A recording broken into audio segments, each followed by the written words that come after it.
You guys all know that I am a huge fan of all Apple stuff.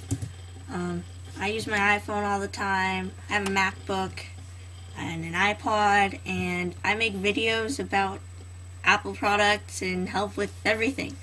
But there are a few things in Apple's operating system, OS X Leopard, that do annoy me a bit. So that's what this video is about, and I hope you enjoy it.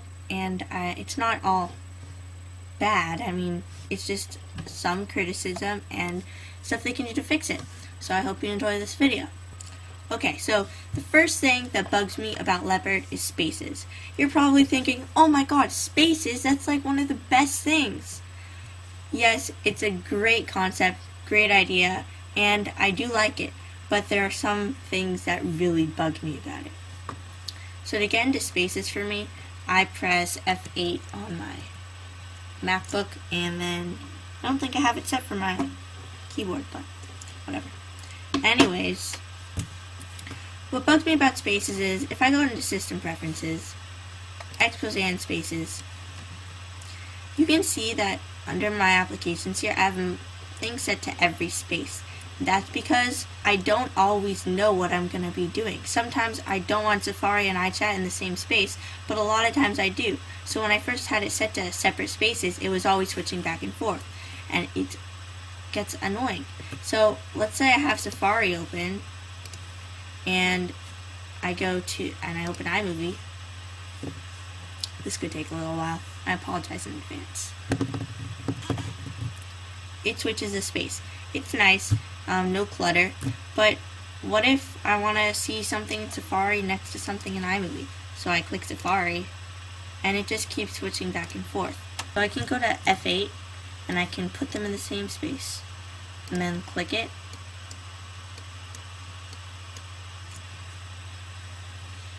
And that's great. But let's say I open a new window, or minimize it, and then open it up again. It just switches spaces again. Other than that, spaces is great. Well, except for a few things. You can't really customize it much, which is what Apple has been known for. You can't really customize things on your iPhone. You can't customize the way a Leopard looks, except for like the dock. Spaces, it would be great if different spaces have different wallpapers or docks or folders on the different desktops that you have. Because I mean, that's the whole point of having virtual desktops, right? Well, they don't let you do that. But there are applications you can download, such as what I have open here, Hyperspaces. Unfortunately, it does cost money, but this is what it does. I'll have a link to this application in the description. Second thing that annoys me about Leopard is Time Machine. It's not Time Machine itself, it's just some aspects of it, because Time Machine is definitely a great way of backing up files. I'm actually backing up some files right now, as you can see. So let's say I want to go into Time Machine.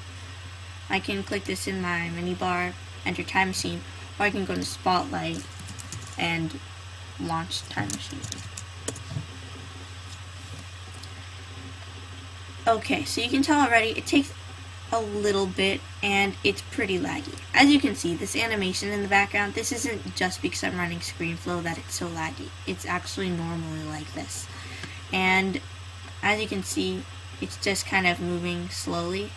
It could also be a little worse right now since I'm currently backing up my files, but it doesn't do it all flowy like it does in the Apple ads and such.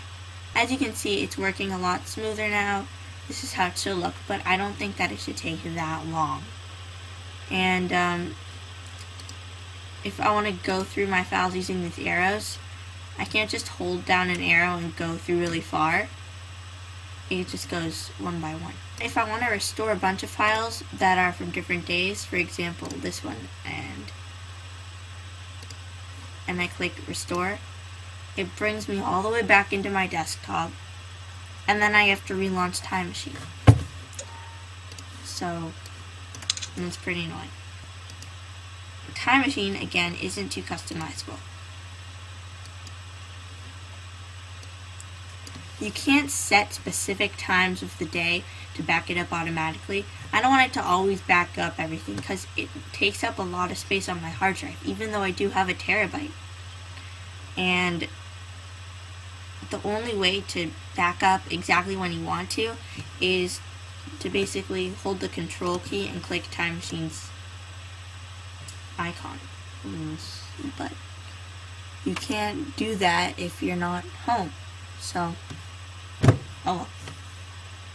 The final thing that annoys me about Leopard, yep, there's only 3 things, that's how great this operating system is, are stacks. Another fundamental new thing that was introduced for Leopard, and it was supposed to make everything easier. And it does. As you can see, I have 2 stacks here, downloads and work. But there's a few things I wish it would do. In the betas of Leopard, before they actually released it, they would show the stacks being like in the middle of your dock. I think that would be a lot more helpful, because let's say I have a stack of some handy applications, or like a stack of my Microsoft Office applications. I would love it to be in the middle of my dock instead of over here. Not that big of a deal, but it would be nice. And another thing, when you open up a stack and then you click on a folder, it opens in a Finder window. I would love if the folder would open in the stack. It would make it a lot easier, and again, it would be less clutter for your desktop. But that's pretty much it for everything that bugs me about Leopard. So there's not much, and it took me a while to think of most of these things. Spaces was the first thing that came to mind, then Time Machine, and then stacks, which is why they're in that order. So yeah, if you like these types of videos, just comment below, give me your thoughts. I'm kind of expanding on what I do now because I can, as you can see, hello. Yeah. So, thanks for watching. And really quick, whoops. Look at this. Look at that. It's a Mac. Not really. Ah! Adios.